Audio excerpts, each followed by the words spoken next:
Hey, what's up, guys? I know there's a million guide videos out there, but I figure if I do an extra one and it helps anybody get through their tens for their weekly vaults or whatever, all the better. And I'm in a position where if you guys are on the Discord, you can just hit me up with a quick message if you have any questions or anything like that. And I had a pretty good GB10 run yesterday while I was helping Sock farm trinkets, so I figured I would use this one.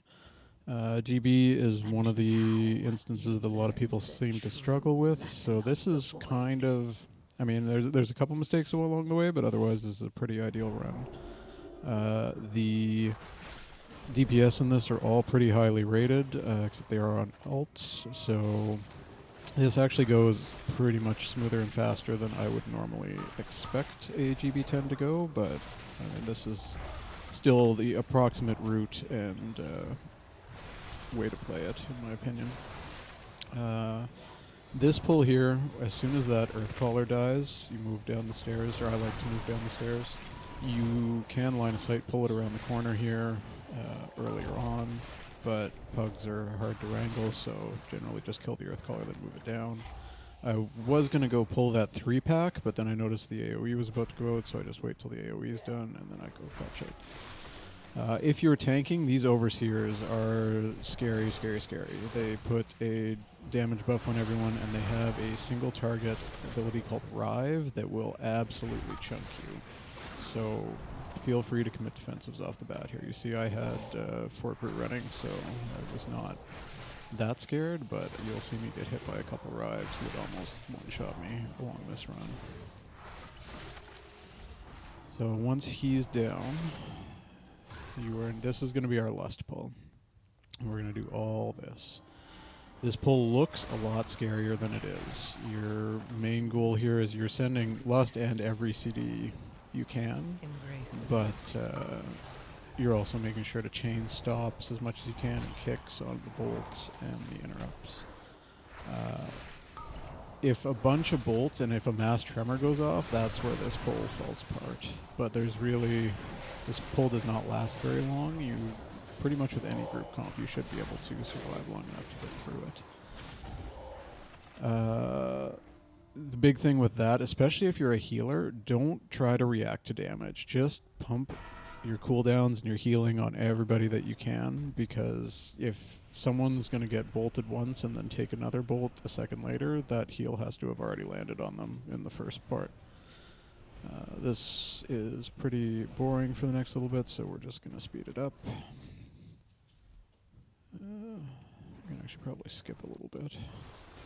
Yeah, we'll just take these 2-pack. You can sometimes add this 2-pack into that big pull over there, but I find it very hard to gather that pull, survive, and pull those in as a tank, so I wouldn't necessarily do it as in a pug.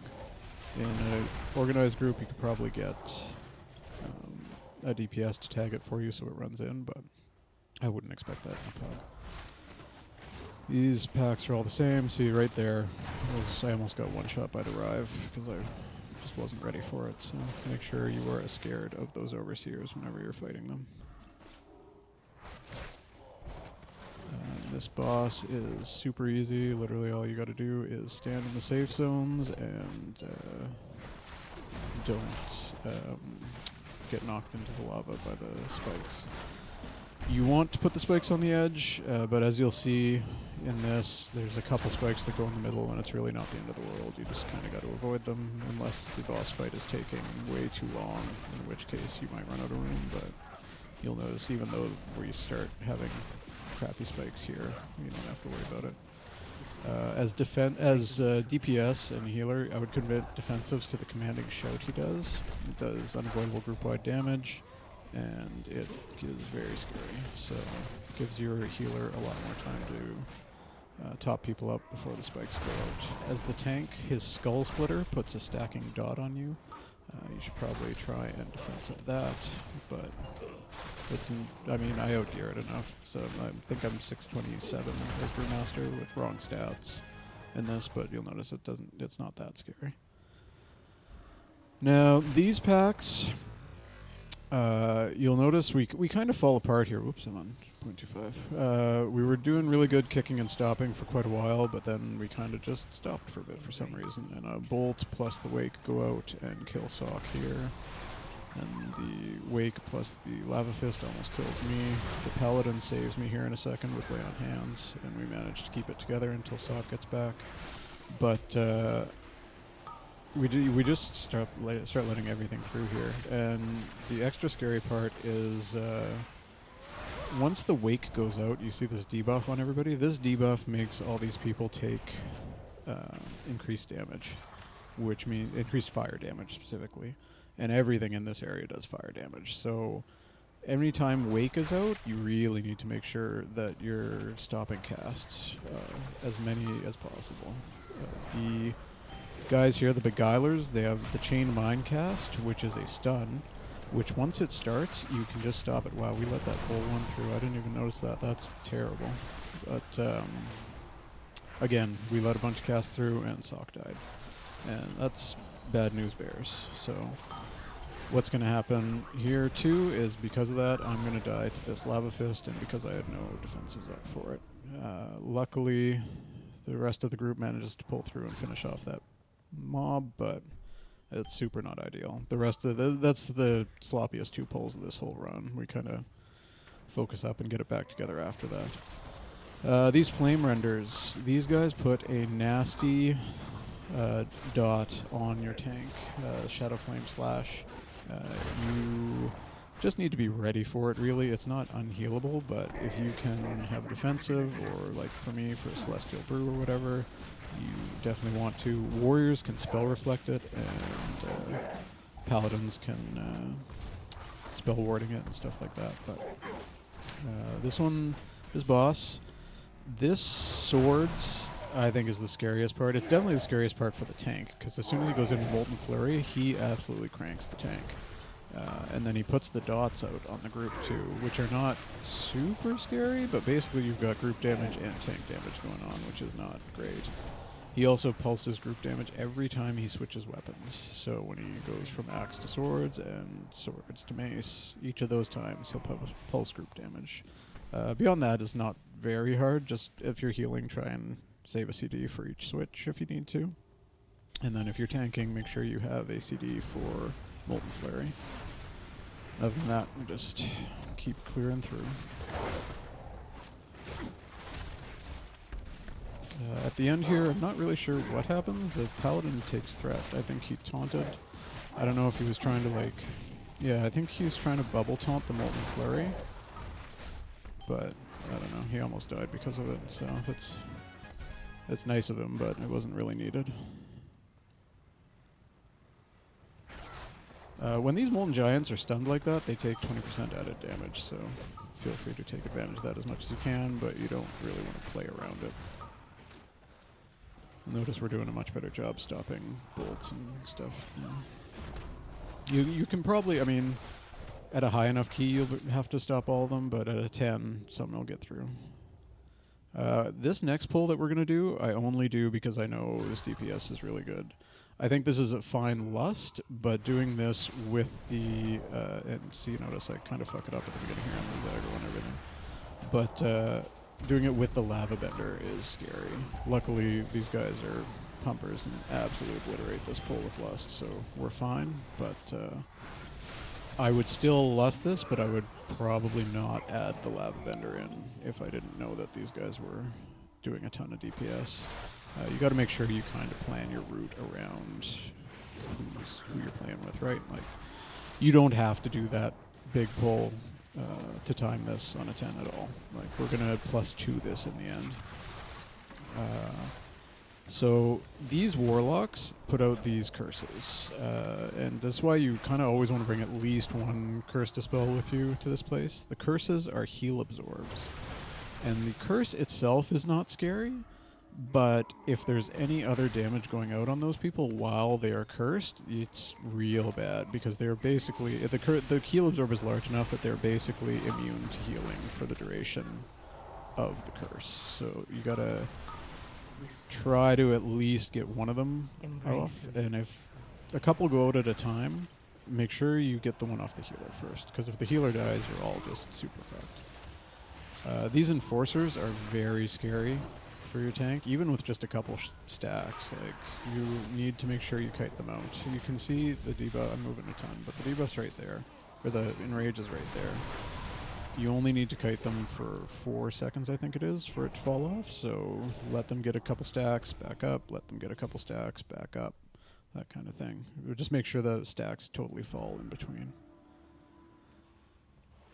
This pull, so this is where the Warlock's curse is very scary, because if the Lava Benders get sub 50% and start pulsing damage on everyone while there's curses out, those people are probably going to die, just straight up. So you generally want either 2 curse dispels so that you know you can remove both curses, like Soxing is doing here, or you want to try to make sure that these Warlocks die before this Lava Bender hits 50%, because he starts pulsing a ton of group damage at that point.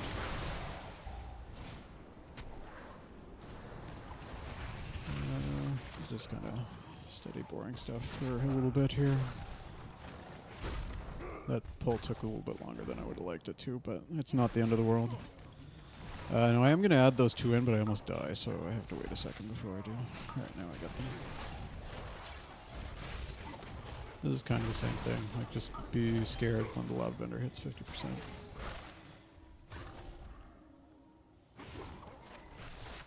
This pull, a lot of people skip this pull, but I think this pull is super duper free, and I think more people should do this and skip something else in the dungeon, because sure, a bunch of curses come out, but as long as you're stopping the bolts, there's no group damage going out to really make those curses scary.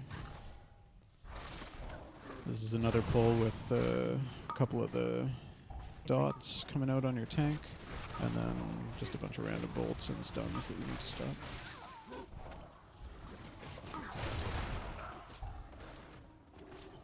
This pull, as everybody knows, you want to focus one of these at a time. We actually end up cleaving a little bit more than I like, but our DPS is high enough that it doesn't matter.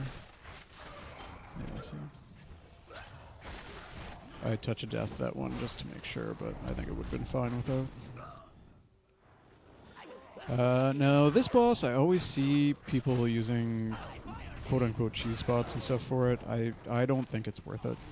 Maybe I'm just bad and I can never get the cheese spot to work perfectly, but I think it's just as easy to just do this boss normally, so that's how I do it. And these guys, don't get cute with them if they are fixating you. Get the fuck away from them. It's such an unacceptable mistake to let those things touch you. Like unless they're just not getting killed and they're chasing you all over the map, there's a big line pointed to you. You need to get away. And then, yeah, we just use the buffet every time to reposition ourselves.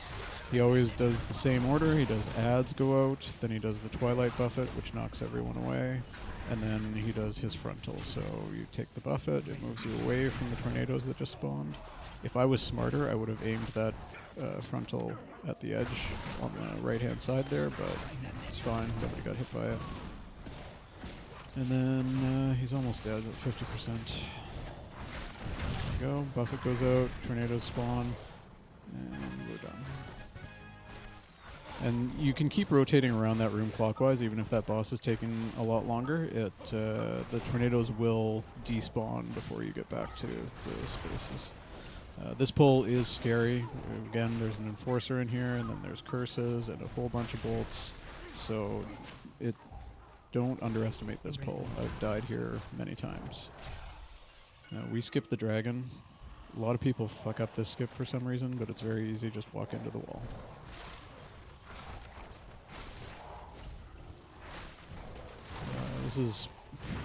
These guys are actually pretty easy to deal with. Just your healer has to be awake, and you need to be awake to use defensives when they do the corrupt on you. You can also combat drop the corrupt.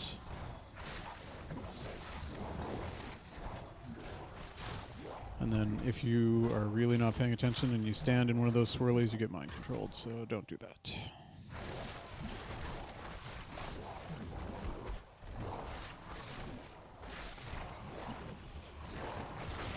Those hatchlings, they put the same shadow wound debuff that'll happen on the boss on people, so while that debuff is up, the corrupts are even scarier. So those are the... If you're taking a little bit longer to get through these and you can't defensive every one, you want to make sure you're defensiving the ones when you still have the debuff up at the beginning of the pulls. Now this guy, I'm not particularly good at this guy. I always struggle to get my ass over to the safe spot. But it's pretty easy as a tank. You're going to get absolutely clapped when he does crush after the next little circles part. But otherwise it's fine. You'll notice I dropped my Transcendence clone there. I don't use it particularly well this time because I'm spinning and I don't have a GCD up, but you just have something to be able to get back to him as soon as he knocks you away. And you want to pick up these hatchlings. It can be a bit of pain sometimes. I should be using my Ox statue, but again, I've not been playing a ton of Brewmaster, so I'm not playing it that well. And we kind of let these last two live too long. You really need to finish them off right after that pulse finishes, because we're going to get to those two circles going out, and these shadow wounds are still going to be out on people, which means those two people are going to be taking a fuck ton of extra damage. It wasn't the worst there, it was only like 2 pulses that were buffed up, but I know we do the second set of ads a lot better. Again, Transcendence clones down, I'm going to get knocked back, I pull it back, so yeah, that was a lot smoother. And then we almost do these hatchlings too fast for the most part, but it ends up being fine. They still have DPS on them. And we take all the group damage. And then again, people, like, they let them sit there for some reason a little bit, which is not great, but that one was much better regardless. And now we have to go on a journey to get to this place. You gotta be careful, because, like, you'll look at me, I'm an idiot. I turned my back to this guy. If this was a higher key, I 100% would have got one shot there, but I kind of needed the Paladin to clear some tentacles there before that happened, but it's not the end of the world, and we got through it no problem. So you just want to, if you have an immunity like AMS or Bubble or Hunter's Turtle or Rogue's Cloak of Shadows, clear some tentacles from time to time, especially after that second pulse where you start getting a ton of them through the middle. It just makes it a lot easier to get to the safe spots. Anyway, I hope this is helpful for somebody. If it's not, that's fine. But if you have any questions, feel free to reach out to me, and I will talk to you all later. And I'll try and do some more of these if people like them from other perspectives too, like healer or DPS. But we'll see how she goes. I'll talk to you all later.